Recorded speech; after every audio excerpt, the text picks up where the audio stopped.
ಏನಪ್ಪ ಅಂದ್ರೆ ಇದು ಒಂದು KVCC ಸಮ್ಮರ್ ಸೀಸನ್ ಪ್ರಥಮ ಬಾರಿಗೆ ತೆಗೆದುಕೊಂಡಿದ್ದೀವಿ. ಆದ ಕಾರಣ ಇದರಲ್ಲಿ 4 ತಂಡಗಳಿದಾವೆ. ಒಂದು ತಂಡಕ್ಕೆ 10 ಓವರ್ ಅಂತ ಪ್ರತಿ ತಂಡಕ್ಕೆ 3 ಓವರ್ ಪವರ್ ಪ್ಲೇ.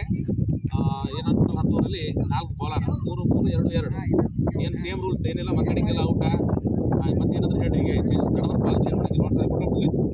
ಅದೇನು ಬರ್ತಾನಪ್ಪ ಅಲ್ಲಿ ನೋಡ್ತವ್ರು ಫಸ್ಟಿಗೆ ತೋರ್ಬೇಕು. ಮತ್ತೆ ಚೇಂಜ್ ಮಾಡೋವಾಗ ಆ ಬಾಲ್ ಮತ್ತೊಬ್ಬರು ಆಡಂಗಿಲ್ಲ ಆಯ್ತಾ. ಅದಕ್ಕೋಸ್ಕರ ಬಾಲ್ ಹೊಡಿತಾನೆ ಅದು ಆಡೋ ಬಾಲ್ ಏನು ಹೊಡಿತು ಮಾಡಿದ್ರೆ ಎದುರು ಕ್ಯಾಪ್ಟನ್ ಮಾಡ್ಕೋಬೇಕು.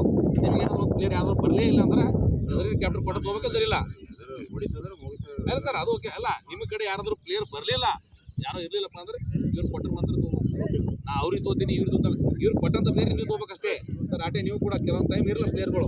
ಇಲ್ಲಾಂದ್ರೆ ನೀವು ಕೂಡ ಅವ್ರು ಯಾರು ಕೊಡ್ತಾರೆ ಅವ್ರಿಗೆ ಮಾತ್ರ ಹಾಕೋಬೇಕು ದಯವಿಟ್ಟು. ಯಾಕಂದ್ರೆ ಟಾಪ್ ಪ್ಲೇಯರ್ ತೊಗೊಂಡ್ರೆ ಅಲ್ಲೇ ಮ್ಯಾಚ್ ಮೀದ್ ಆಗ್ತಾವೆ. ಸೊ ಅದಕ್ಕಾಗಿ ಹೇಳೋದು ಹಿಂದೆಲ್ಲ ಆಗಿದೆಲ್ಲ ಘಟನೆಗಳು ರಿಪೀಟ್ ಮಾಡಂಗಿಲ್ಲ. ಅವ್ರಿಗೆ ಬ್ಯಾಟಿಂಗ್ ಇಲ್ಲ, ಓನ್ಲಿ ಫೀಲ್ಡಿಂಗ್. 9 ಜನ ಬ್ಯಾಟಿಂಗ್ ಆಡಬೇಕು. ಔಟ್ ಆದ್ರೆ ಔಟ್ ಮುಗಿತು ಸರ್. ಯಾವ್ದು ಕಾಣಿದೆ ನೋಡಿ ರೈಟಾ.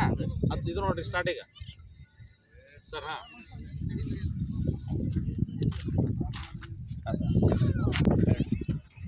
ಬರೋ ಹಿಡಿ ಹೋ ಸರ್, ಹಿಡಿ ವಿಡಿಯೋ